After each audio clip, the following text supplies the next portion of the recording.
صباح المير باش الله الناس الكل بخير. اليوم باش نعملوا الفلفل المملح، فلفل بقلوطي تونسي هذا حر حر حر على الاخر. باش نعملوه ساهل ماهل، باش نخليه كيكا نحب رمضان وكل شيء للماكله.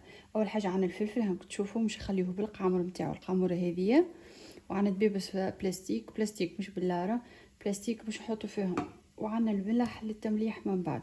اول خطوه شنو نعملوها؟ نقصوا شويه من هيك، مش نحيوش ما نحيوش القاموره خاطر يادم في ساعه كانت نحي القاموره. شوف قصوه هيك على 2.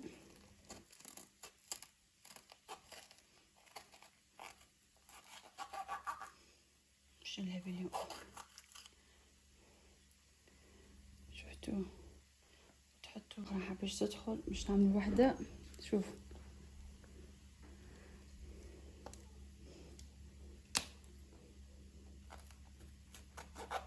ديما حاولوا خليوا القاموره.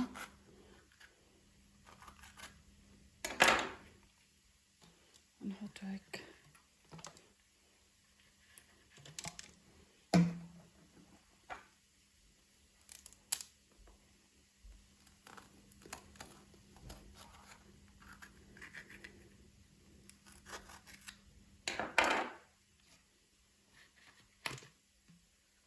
حتى لين نكملوا الكميه الكل. شفتوا ما نخليوش الفضاء، ديما نعملوا هكا باش تاخذ لنا اكثر بلاصه.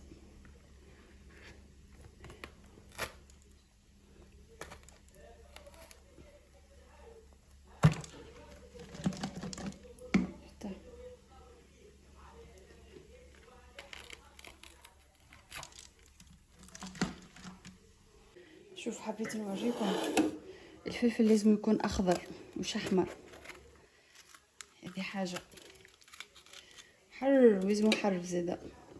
فلفل حلو ما يصبرش. وكي تلقاه حاجه واحده بقرن فيه كي من كيك، هذا خليته بالعين راهو. كي تلقاه قرن فيه كي من كيك ما تحطوش، اقسموه على 2. اللي فيه كيكه نحيه لوحه، ولا صحيح خليه. باش نوريكم كيفاش، خاطر كيف بعد باش يعدم كل شيء هكا. شفتوا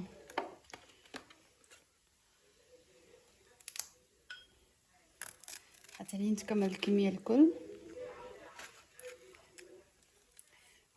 علاش هني حطينا في دبوسه بلاستيك؟ يعني تنجم معناتها واحده واسعه تنجم تحط بدبوسه بالله، اللي هي في دبوسه بلاستيك على خاطر بعد ماكش باش تنجم كي تحل هيك مش تسكرها وتجيب لك الفلفل، ماكش باش تنجم تمد منه. لازمك تقصها من هني، بلاستيك تنجمش تقصه من هني، فهمتوا؟ هكا هاو.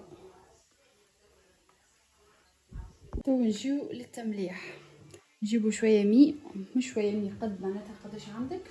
وش نحطوا الملح. باش نوريكم استيوس للمبتدئين وما يعرفوش كيفاش يملحوا، خافوا يجي الملح برشا ولا شويه. شو نعملوا؟ عندي المي هني، باش نحط الملح. شوفوا حطيت تو المي ما خلطتوش. شنو الاستيوس؟ باش نحطوا عظمه مغسوله ونحطوها في وسط المي هكا، ونبداو نخلطوا. شوف هو كي تلقاه ثم برشا ملح مية يعدمش، اما كي تلقاه ناقص الملح يعدم في صازده. شوريكم هني كيفاش العظمه كي حطيتها قاعده تطفطف ولات واقفه. شفتوا كيفاش ولات واقفه ماهيش راقده. ثم استيوس اخرى باش تعرفوا اللي هو ما غير عظمه معناتها المي باهي ولا لا. كي تذوقوا المي تلقاوه مالح برشا، فهمت؟ كي تلقاه بزيت خير من ناقص، مش زايد برشا تلقاه قثه، اما كي تلقاه بزيت خير من ناقص.